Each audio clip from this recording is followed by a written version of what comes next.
Bharatiya Janata party के पास कोई मुद्दा नहीं रहा है। अच्छा, बेशर्मी है। राजस्थान के लोग नंगे होकर नौकरी की मांग कर रहे हैं, अधरंग होकर नौकरी मांग रहे हैं। इनको हिसाब दिखता है बेशर्मों को। मुकुंदराचार्य पे कार्रवाई होनी चाहिए, इसका इस्तीफा होना चाहिए। देखिए, हिजाब का मुद्दा जब जब उठा है, हिजाब की बच्चियों ने टॉप आके इनके मुंह पे थप्पड़ मार दिया है। अच्छा, ये है बेशर्म। देखिए, राम मंदिर का मुद्दा था, हाँ। उसमें कितने अड़ंगे लगे, कितना मामला खुला, कितना चंदा चोरी का नाम लगा। उसको दबाने के लिए नीतीश कुमार ले आए, नीतीश कुमार दबाने के लिए हिजाब ले आए। भाजपा इतना डर गई है, इसके दो हाथ पैर, ED CBI, ED CBI, ED CBI. Party, विपक्षी पार्टी मौका नहीं दे रही है, बस इनको हम धूल चटा दे। आमतौर पे ये बेशरम लोग न महिलाओं की सुरक्षा है बोलेंगे। उत्तर प्रदेश नंबर 1 रेप पे बन गया, मुकुंदराचार्य बोलेंगे बेशर्मो। बोलो रेप के मामले में पहले जनगणना कराइए, फिर जाति का जनगणना कराइए, उसके बाद महिला आरक्षण दीजिए। प्रोसेस बाय प्रोसेस आइए दलालों, उसके बाद सीएनआरसी लेके आइए। संसद को तो विधवा कर दिया है, हत्या कर दी विपक्ष की। संसद में कोई बोलने वाला नहीं है। जो मन में आ रहा है, चाहे ड्राइवरों के बिल निकाल दे, चाहे क्रिमिनल कानून लेके चले आए, मतलब पूरी तरह से तानाशाही वाले कानून अपने हक में। प्रधानमंत्री जी, आप महिलाओं को लेकर कब सीरियस होंगे? अब कब इस तरह के नेताओं को आप सस्पेंड करेंगे? कभी कभी मोदी जी, जैसे राहुल जी चले जाते हैं, मोदी जी डिलीवरी बॉय के पास चले जाएं, कभी जो पार्सल देने वाले उनके पास चले जाएं, खाना बांटने को लेकर चले जाएं। ये लक्षद्वीप में बैठ के अय्याशी करने से कुछ होगा नहीं प्रधानमंत्री जी। जनता सब समझ रही है। जब तक ईवीएम है, मौज कर लो, हटवा तो देंगे ही इसको हम। तानाशाही करेगा जो सुनेगा नहीं, जो गुंडाई करेगा, जो बयान देगा, महिलाओं के खिलाफ जाएगा, उसको तो मिट्टी मिलना पड़ेगा। पिछले 2 दिनों से राजस्थान में एक पुलिस थाने का घेराव कर मुस्लिम बच्चियां और उनके परिजन विरोध प्रदर्शन कर रहे हैं। वजह है कि राजस्थान सरकार के मंत्री बाल मुकुंद आचार्य ने एक विवादित बयान दिया है। उन्होंने कहा कि भारत में जो है हिजाब बैन होना चाहिए। हिजाब ये भारत में बहुत तनाव पैदा कर रहा है। इन्हीं सब मुद्दों पर हमारे साथ बातचीत करने के लिए बाल योगी पंडित विजय शर्मा महाराज। पंडित जी, क्या दिक्कत है? कभी अजान से, कभी नमाज से, कभी हिजाब से। मैं पहले टारगेट करता हूं देश के प्रधानमंत्री को, जिन्होंने अजमेर शरीफ में चादर भेजी है जी। वहां भी बुर्का चलता है, वहां ही मौलवी चलते हैं। दूसरी महत्वपूर्ण बात, ये देश के प्रधानमंत्री, मतलब उस पार्टी, जरा कैमरे को क्या दिखा रहे हैं, उस पार्टी के मुखिया, देश के प्रधानमंत्री किस तरह से चादर भेजते हुए नजर आएंगे। और ये भी एक प्रकरण बात है कि जब अयोध्या मंदिर में इतना ही हिजाब से दिक्कत है, तो मौलाना साहब को क्यों बुलाया गया? अच्छा, मौलाना साहब राम के भक्त थे, इसीलिए राम के भक्त थे या इसके भक्तों पर वो अपने हिजाब में आते, भगवे में आते। तीसरी महत्वपूर्ण बात है, आज के समय में भारतीय जनता पार्टी के पास कोई मुद्दा नहीं रहा है। अच्छा, बेशर्मी है। राजस्थान के लोग नंगे होकर नौकरी की मांग कर रहे हैं, अधरंग होकर नौकरी मांग रहे हैं। इनको हिसाब दिखता है बेशर्मों को। अभी इन्होंने मांस के ऊपर सवाल उठाए थे, लेकिन इनको जो 7 बीप स्फोट चल रहे हैं, इनके 3 मुख्यालय यूपी में है, बाबा जी को वो नहीं दिख रहा है। ये मांस का मामला उठा था तो थूक के चाटना पड़ा था, मुसलमानों के साथ फोटो खिंचानी पड़ गई थी। अब महत्वपूर्ण बात एक और आती है, सबसे महत्वपूर्ण बात यह है, कौन क्या पहनेगा, कौन क्या करेगा, ये हमारा संवैधानिक अधिकार है। इस पे बार बार टिप्पणी क्यों? हाँ, अगर कोई आपत्ति हो तो उस स्कूल के ड्रेस के रंग का हिजाब कर दो, पर आप बैन नहीं कर सकते। पंडित जी, धर्म जो है, धर्म सभी धर्म में जो है आमतौर से पर्दे के लिए कहा गया। हिंदू धर्म में महिलाएं घूंघट करती हैं, सिख में जो है, अरे हमारे यहाँ रामदेव को बिना कपड़ों के ही महिलाएं अच्छी लगती हैं। अच्छा, उनका बयान है। बेशर्मों को तो ये हालात है। और सबसे महत्वपूर्ण बात यह है कि ढक के चलने में इनको दिक्कत क्या है? अच्छा, और स्मृति ईरानी, मेरे पास वीडियो है, स्मृति ईरानी जब गई थी तो वो हिजाब पहनी हुई महिला के साथ फोटो खिंचाई है। अच्छा, फोटो दिखा रहे हैं? मैं वीडियो दिखाऊंगा उनका, पर मुझे मिल जाए बस। उन्होंने हिजाब पहनी हुई महिलाओं के साथ ही फोटो खिंचाई है। अच्छा, अब इस देश में स्मृति ईरानी अगर जाती हैं तो उन पे बवाल नहीं होना चाहे होगा, चाहे वो मदीने चली मंत्री हैं पंडित जी वो। तो मंत्री हैं तो इसका मतलब ये थोड़ी विदेश नीति के तहत वो विदेश दौरा, मंत्री हैं, इसका मतलब ये थोड़ी ना है कि आप कुछ भी कर लेंगे। आपका जो मन में आएगा वो करेंगे, और जब कोई दूसरा यही चीज पहनेगा तो उनको दिक्कत होती है। आप बताइए, प्रधानमंत्री यहाँ पे देखिए, दिखाइए क्या दिखा रहे हैं। क्या है पंडित जी? देखिए क्या कर रहे हैं। अच्छा, मोदी जी बैठे हुए हैं किसी जलसे में? जलसे में नहीं है, वो कुछ पढ़ रहे हैं, कुरान की आयतें पढ़ रहे हैं। और मोदी जी इन्होंने कोई आज करिश्मा नहीं किया। पीछे मुस्लिम इमाम बैठे हैं उसमें। मैं क्या कह रहा हूँ भाई, ये मुसलमान के साथ हाथ चूमे कुछ भी करे, इनके लिए सब जायज है। ये मदीने में जाए कुछ हर चीज जायज है। इसमें नहीं का वो वीडियो भी वायरल हुआ था कुछ दिन पहले, जिसमें वो मदीने गई थी। मेरे पास वो वीडियो था लेकिन कहीं मुझे मिस लग रहा है। गई थी मदीने। क्यों गई थी? विदेश नीति के तहत गई थी, विदेशी दौरा गई थी, केंद्रीय अल्पसंख्यक मामले की और मंत्री उन्होंने जो 25 साल फोटो खिंचाया था वो कौन थी? विदेश, वहाँ की महिलाएं थी, वहाँ की बच्चियां हिजाब के साथ थी। तो यहाँ हिजाब में प्रॉब्लम क्यों है? बोलेंगी स्मृति ईरानी, वो अल्पसंख्यक मंत्री भी हैं, महिला आयोग की भी हैं, बोलेंगी वो। देखिए ये सब मुद्दे बेकार हो गए हैं, फर्जी हो गए हैं। अब इसमें कोई तथ्य नहीं रहा नहीं है।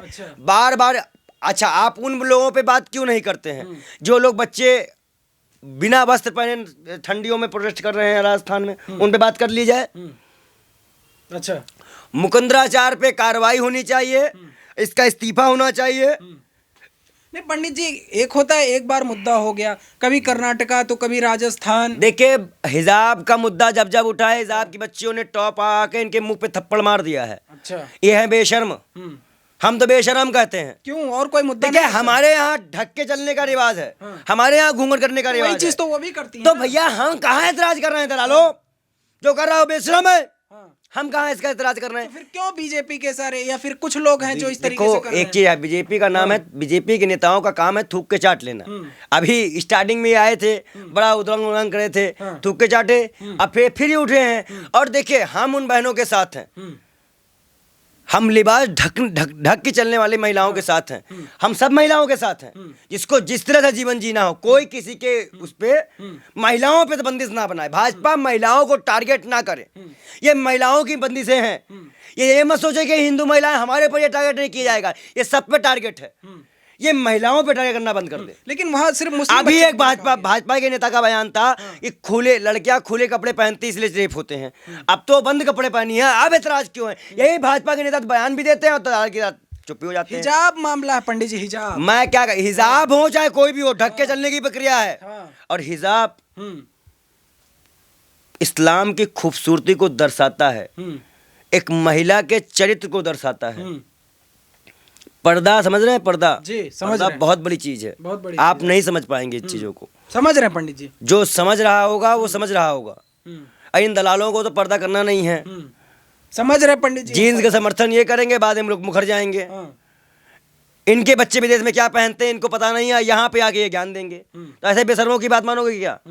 हम तो चाह रहे हैं इन पे कार्रवाई हो, इन पे FIR लिखी जाए, इन पे कार्रवाई, इनका इस्तीफा हो। हम समझ रहे हैं देश इतने तरक्की कर रहा है, देश में और कुछ मुद्दे नहीं बचे हैं। कभी कर्नाटका, कभी राजस्थान। देखिए देश में मुद्दे देखिए राम मंदिर का मुद्दा था, उसमें कितने अड़ंगे लगे, कितना मामला खुला, कितना चंदा चोरी का नाम लगा। उसको दबाने के लिए नीतीश कुमार ले आए, नीतीश कुमार दबाने के लिए हिजाब ले आए, क्योंकि नीतीश कुमार की सरकार भी गिरने वाली है।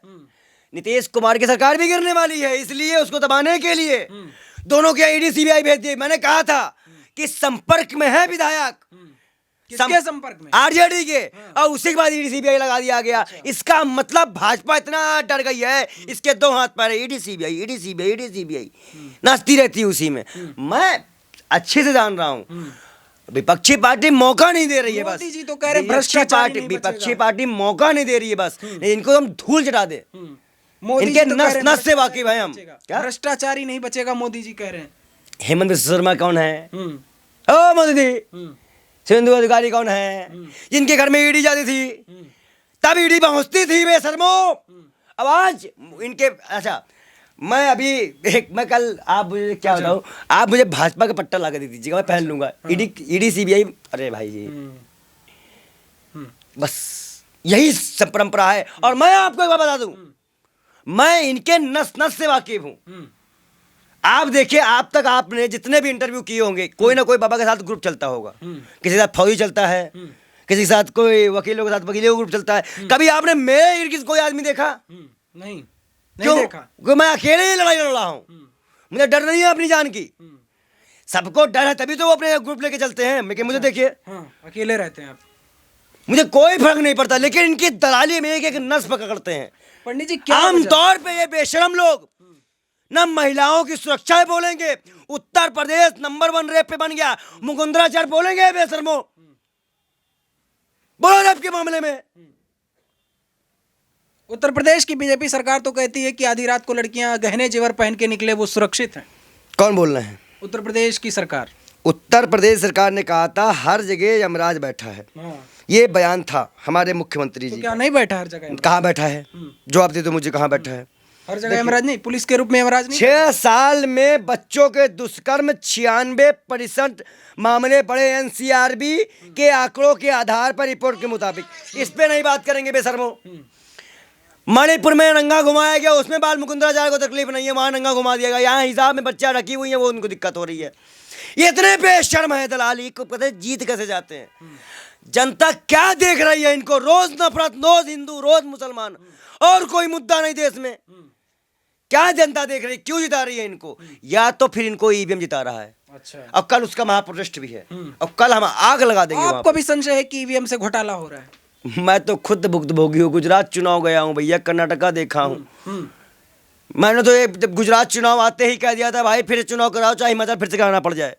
मैं खुद देख के आया हूँ वहाँ पे किस तरह इन्होंने होमगार्डों से उसका जांच कर, वो मतलब जो रख रखाव होता है वो मिलिट्री पैरामिलिट्री के हाथ में होता है। वहाँ होमगार्ड जांच कर रहे थे, वहाँ होमगार्ड थे, पूछो क्यों थे वहाँ पे? तो ये मुझे नहीं बताएंगे।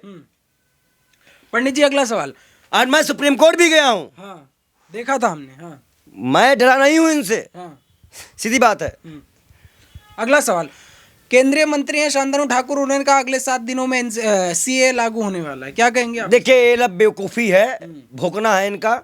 सीए लागू होने वाला है। केंद्रीय मंत्री है पंडित जी। मैं कह रहा हूँ जनगणना कराओ, केंद्रीय मंत्री पहले जनगणना कराओ, पहले जनगणना कराओ। महिला कराएं जनगणना, पहले 150 करोड़ है लगभग। पहले जनगणना कराइए, फिर जाति का जनगणना कराइए, उसके बाद महिला आरक्षण दीजिए। प्रोसेस बाय प्रोसेस आइए दलालों, उसके बाद सीएनआरसी लेके आइए।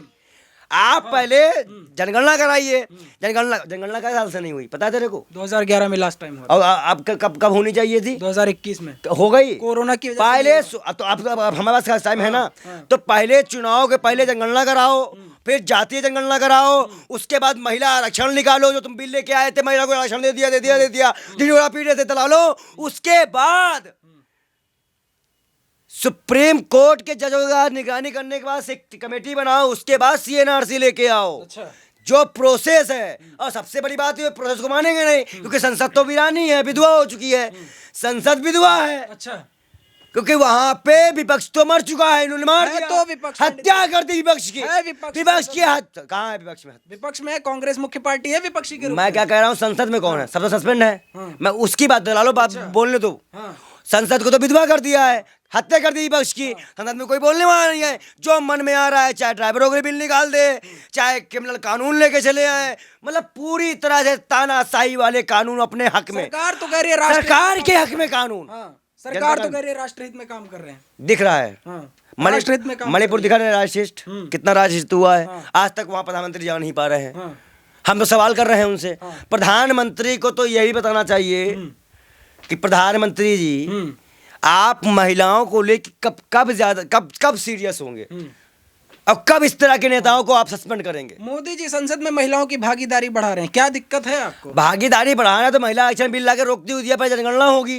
जनगणना के बाद महिला आरक्षण बिल है, उसके बाद प्रोसेस है, तब तो आप लेके आओ ना। बार बार ये धमकी क्यों दे रहे हो सीएनआरसी? इसका ये चुनावी एजेंडा है। अभी चुनाव वाला मुद्दा है, उसके लिए कल महारैली है, उसके बाद किसान बैठेंगे। अब की बार हम प्रोटेस्ट के माध्यम से सरकार को हिला के रख देंगे। हम रुकने वाले नहीं है, बस हम चेतावनी दे चुके हैं। पंडित जी 2024 का इलेक्शन करीब है, क्या लगता है आपको? ऐसे बयान जो सीए लागू होने वाला है, ये सब एनआरसी, देखिए विपक्ष को कहीं ना कहीं सनातन विरोधी बयान बंद करने चाहिए। मैंने उस दिन भी कहा ये केंद्रीय मंत्री ने दिया, सरकार मौजूदा सरकार के मंत्री। मैंने कहा ना कि वो ये सब भोगने वाले बातें हैं, सबको सीरियस मत लो। अच्छा, ये सब ऑनलाइन पोर्टल के माध्यम से कह रहे होगा। चुनावी जुमला है ये, चुनावी जुमला। 15 लाख वाला 2 करोड़ रोजगार वाला खबरों में चल रहा है कि 18 करोड़ रोजगार का भी जुमला भी दिया गया था। 2 करोड़ में एक साल में 2 करोड़, 18 करोड़ रोजगार भी हमको नहीं मिला। दिमाग में मत लगाओ, कुछ नहीं मिलने वाला। ये सिर्फ फेंकू वाली बातें हैं, सिर्फ फेंकू। 18 करोड़ जॉब मिल जाती तो आज इंडिया अमेरिका को पीछे कर चुका होता। एक चीज बताइए, 2024 का चुनाव मैं करेंगे। आपको बता दूं डिलीवरी कभी कभी मोदी जी जैसे राहुल जी चले जाते हैं, मोदी जी डिलीवरी बॉय के पास चले जाए, कभी जो पार्सल देने वाले उनके पास चले जाए, खाना बांटने को लेकर चले जाए। ये लक्षद्वीप में बैठ के अय्यासी करने से कुछ होगा नहीं प्रधानमंत्री जी, जनता सब समझ रही है। जब तक ईवीएम है मौज कर लो, हटवा दो देंगे ही इसको हम। लक्षद्वीप में प्रधानमंत्री मौज नहीं कर रहे हैं, उसको प्रमोट कर रहे हैं टूरिज्म को। ओ अब वहाँ मुस्लिम आबादी चली तो बाद में 3 साल का विरोध कर दिया। जब मुसलमानों का जनसंख्या मालूम चली, उन आंदोलन ने कहा कि मुसलमान के लोगों के हित में काम किया, तो उन तीनों को सस्पेंड कर दिया गया। दलाली तो ऐसे बताया करो, पूरी बात बताओ। और वो वहाँ पे वो काम करने गए थे कि छुट्टी मनाने गए थे, ये बता देना हमको। आपको पता है मालदीव में कितना बवाल हो गया उसके बाद? देखिए मालदीव तो देखिए आपको मैं बता दूं, भारत की विदेश नीति में जो हमारे पड़ोसी राज्य हैं उनका हमारा साथ होना बहुत जरूरी है। चाइना के परिप्रेक्ष्य में चाइना कोई हमारा हितैषी नहीं है। अगर ये छोटे देश हमारे साथ होंगे तभी हम चाइना से एक तरह से मुकाबला कर पाएंगे। मैं अगर आपको दिखा दूं तो मेरे पास कुलदीप फाड़िया की होगी, क्या दिखा रहे विदेश नीति होगी, तो मैं आपको बता दूं ये मोदी जी से कहिए कि पढ़ लिख के आए। ये देखिए मोदी जी से कहिए कि पढ़ लिख के आया करें। अच्छा, इसको पढ़ ले, एक बार मोदी जी से कहिएगा इस बुक को पढ़ लेंगे वो। भारत की विदेश नीति दिखा रहे पंडित जी, तो उससे उनको मालूम चल जाएगा कि वो क्या मामला है। अच्छा। और हमसे सवाल किया करो तो पंडित जी खबरों में चल रहा है कि सीए के ऐलान के बाद से मुसलमान डरे हुए हैं। नहीं, कोई डराना नहीं है, बेवकूफी है, ये डराने का प्रयास है। मैंने खुद खबरों को पढ़ा है। अगर डरे होते तो राजस्थान में प्रोटेस्ट न कर रहे होते। ये सिर्फ बंग है।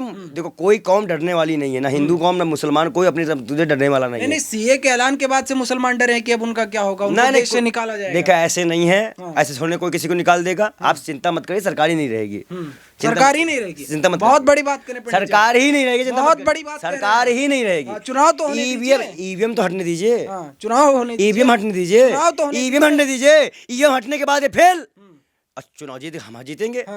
आप चिंता मत करिए, बहुत प्रोसेस से काम कर रहे हैं। अच्छा, सरकार को मिट्टी में मिला देंगे। अच्छा पंडित जी, सरकार को मिट्टी में मैं कह रहा हूँ सरकार की भाई बिल्कुल तानाशाही करेगा।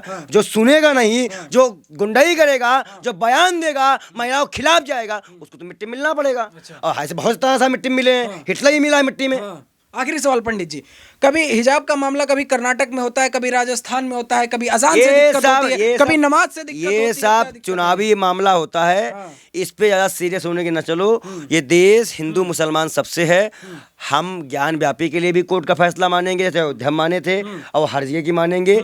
लेकिन जो रिपोर्ट सार्वजनिक कर दी जाती है, कोर्ट का फैसला है, कोर्ट ने जांच कराए, कोर्ट में रिपोर्ट रख के कोर्ट ही फैसला दे, इस पे आपत्ति है। लेकिन जो फैसला कोर्ट का होगा उस पर सम्मान्य होगा। लेकिन मैं एक बात कहूंगा, देश में सांप्रदायिक चीजों को बढ़ावा न दिया जाए, बस। धन्यवाद पंडित जी। हाँ, बहुत बहुत शुक्रिया पंडित जी। मेरा आखिरी सवाल था, आप सुन लीजिए एक बार और। जैसे मेरा कहने का मतलब कि बीजेपी के मंत्री हैं, राजस्थान में हिजाब के खिलाफ बयान दे रहे हैं, तो हिंदू धर्म में भी तो पर्दे का एक प्रावधान है। देखिए मैं क्या कह रहा हूँ, इनको किसी धर्म से मतलब नहीं है, इनको चुनाव से मतलब है, इनको एजेंडे से मतलब है, इनको कोई ना कहीं से नफरत से मतलब है। तो इनको कोई मतलब नहीं है। इनको ना सीता से मतलब है, ना राम से मतलब है, ना लक्ष्मण से मतलब है। इनको सिर्फ चुनावी एजेंडा सेट करने से मतलब है। नहीं तो मंदिर बना नहीं था, पूरा बाल प्रतिष्ठा हो जाती। तो बहुत सी चीजें हैं, साधु संतों ने बहुत विरोध किया है। चिंता मत करिए, खत्म होने वाले हैं ये। आपके हिसाब से सबको अपने अपने वस्त्र और कपड़े पहनने की मैं क्या कह रहा हूँ, इस हिंदुस्तान सबका है और संवैधानिक राष्ट्र है। जो संविधान याद देगा, हिजाब भी चलना चाहिए, घूंघट भी। मैं कह रहा हूँ संवैधानिक हक है, बात खत्म। हिजाब भी चलना चाहिए, घूंघट भी चलना चाहिए, बिल्कुल चलना चाहिए भाई। जिसका जो अधिकार है, जो वस्त्र है, उसको पहनने का अधिकार पूरा है, और उसके लिए हम समर्थन करते हैं, बात खत्म। चलिए, धन्यवाद, धन्यवाद पंडित जी। हमारे साथ है बाल योगी पंडित विजय शर्मा महाराज। मौजूदा मुद्दे हिजाब और 2024 लोकसभा चुनाव जैसे मुद्दे पर इन्होंने खुलकर अपनी बात रखी। देखते रहिए PRB। शुक्रिया।